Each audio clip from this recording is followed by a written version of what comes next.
Young people who are active on the right or on the most radical ultra-right. Think a little bit about how you understand the responsibility that these young people also have. I'm reminded of a tweet that Fox posted. Hey, look at what the Mexican right is up to. I'm going to put it because it's important for young people to see this.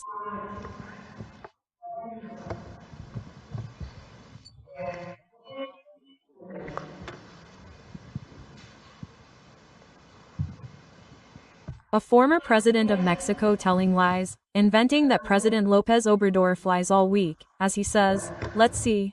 López Obrador's secret flights that he flies every week. He's a former president of the Mexican right.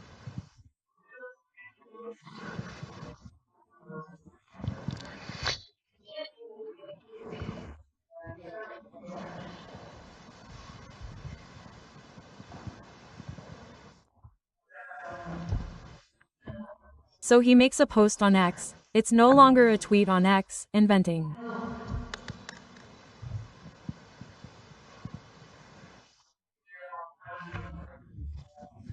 Monsibus said and López Obrador repeated it to him.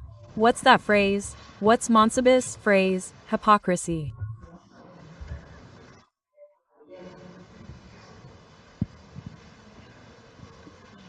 Hypocrisy is the virtue of the right. Right? Virtue? No. What's it like? Nor ideology. Let's see. What's it like? I'll leave you with some homework now. Hypocrisy. Young people. the doctrine of the right? Hypocrisy is the doctrine of the right. That's what Monsibus said.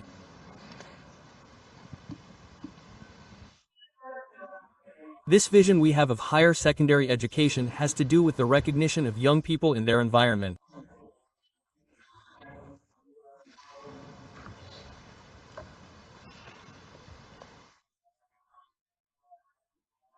Generosity, fraternity, solidarity, and mutual support are closely linked to our culture, which comes mainly from indigenous peoples. Being aware of the social situation is extremely important for a young person.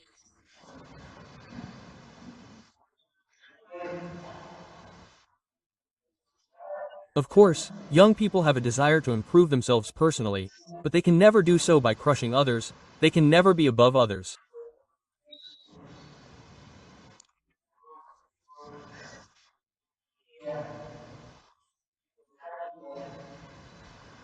This meritocratic idea that has to do with excelling at the expense of others is the neoliberal vision. This idea that the poor are poor because they don't work.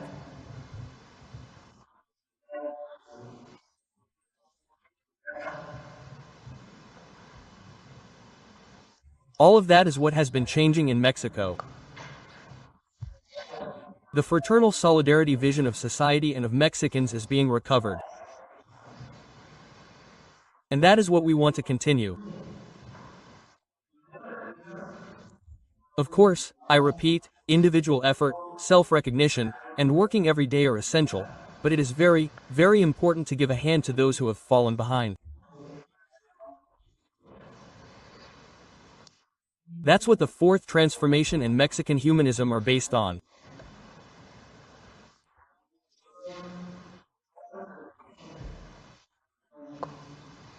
And that's something special about Mexico and that we have to be proud of, not pushing others to excel, but on the contrary, that the position we have allows us to walk together.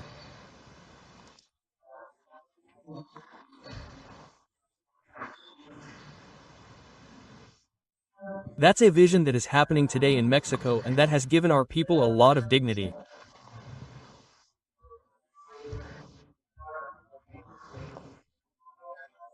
That's why I said on Saturday at the event that the fourth transformation is not only a political or economic project, it's a project of dignity, and young people have to think about that, of course, about developing themselves, but always looking out for others.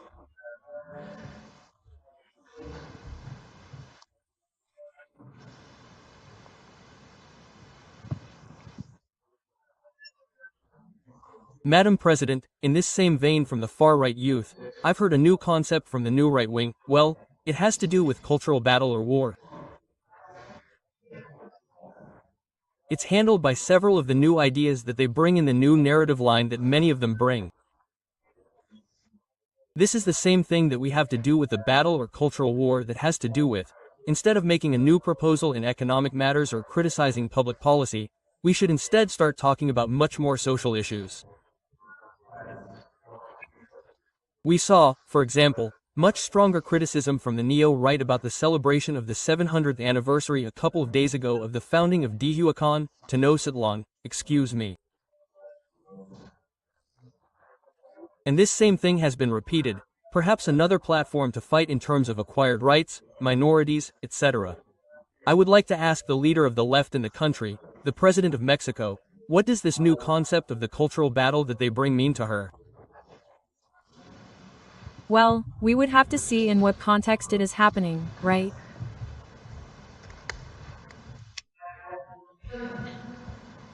The construction, what is happening in Mexico is something very special, and that is why today the Mexican right does not have much recognition in the country.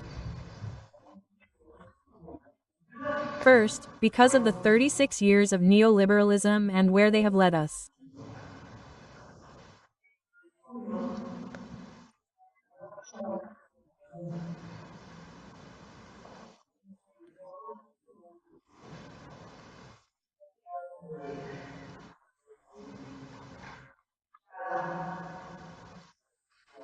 But secondly, because it is based on discrimination, that whole neoliberal period, the idea of the market as the ultimate, that has already changed in Mexico, and recognizing ourselves in our history and in the greatness of the nations, peoples, and civilizations that existed in our territory before the arrival of the Spanish, is something very important, because for years they wanted to, despise the indigenous people.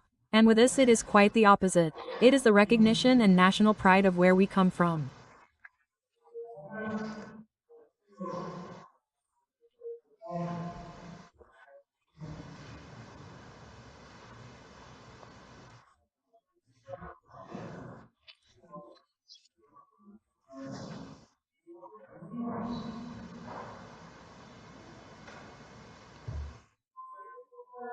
Because it does not matter if we come from an ancestral indigenous origin.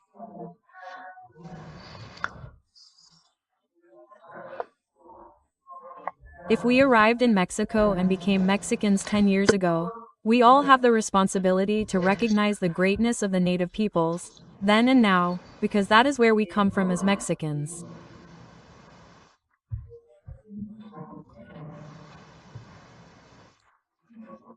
And yes, of course there is a history. That is why they are the two foundations of Mexican humanism. It is the cultural greatness and also the national history of independent Mexico. Not every nation has a Miguel Hidalgo y Costilla who not only cried out for independence, but for justice. The feelings of the nation of Morelos are something extraordinary. Not everyone has a Leona Vicario or a Josefa Ortiz. The reform in Mexico was something very profound. Even Mexican liberals must be rescued and vindicated.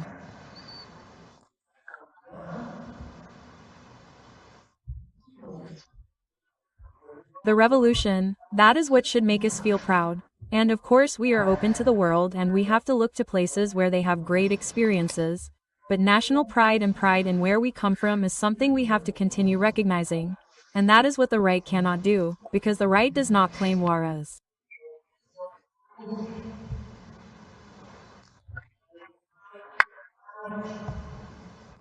The right does not claim Carranza. The right does not claim Villa Zapata. The right does not claim Lázaro Cárdenas. The right does not claim Guadalupe Victoria. The right claims Miramon, who went to ask for a European emperor to come and govern Mexico, or Santana. That is the legacy of the right in Mexico. Madam President, if you allow me one last question regarding the security results here. They are presented every 15 days and I think they are indisputable, since there are solid results in terms of security. However, the